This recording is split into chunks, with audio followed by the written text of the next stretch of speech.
Dear Mr. Blueberry by Simon James.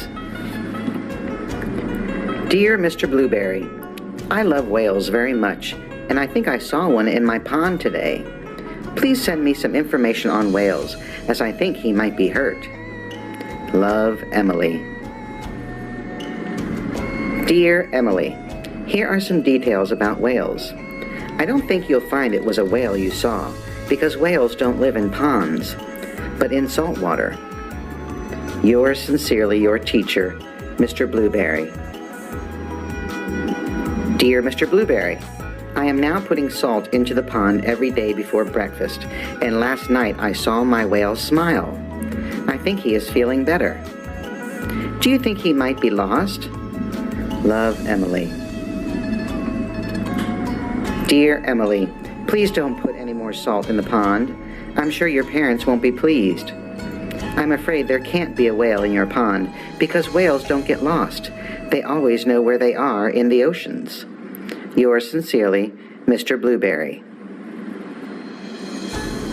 Dear Mr. Blueberry, tonight I am very happy because I saw my whale jump up and spurt lots of water. He looked blue. Does this mean he might be a blue whale? Love, Emily. P.S. What can I feed him with? Dear Emily, blue whales are blue, and they eat tiny shrimp-like creatures that live in the sea.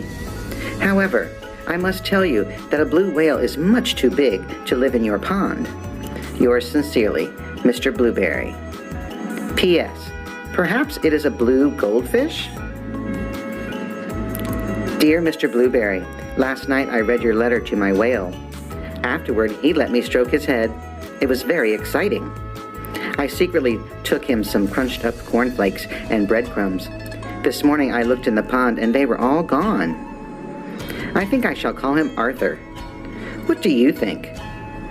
Love, Emily. Dear Emily, I must point out to you quite forcibly now that in no way could a whale live in your pond.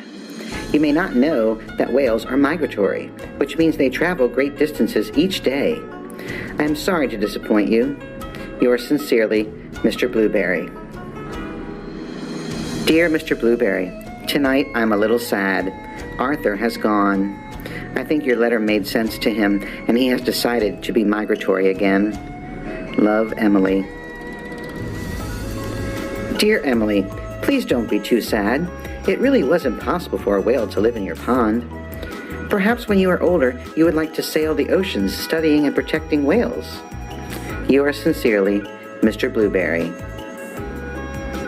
Dear Mr. Blueberry, it's been the happiest day. I went to the beach and you'll never guess, but I saw Arthur. I called to him and he smiled. I knew it was Arthur because he let me stroke his head. I gave him some of my sandwich. And then we said goodbye. I shouted that I loved him very much, and I hope you don't mind. I said you loved him too. Love, Emily and Arthur. The end.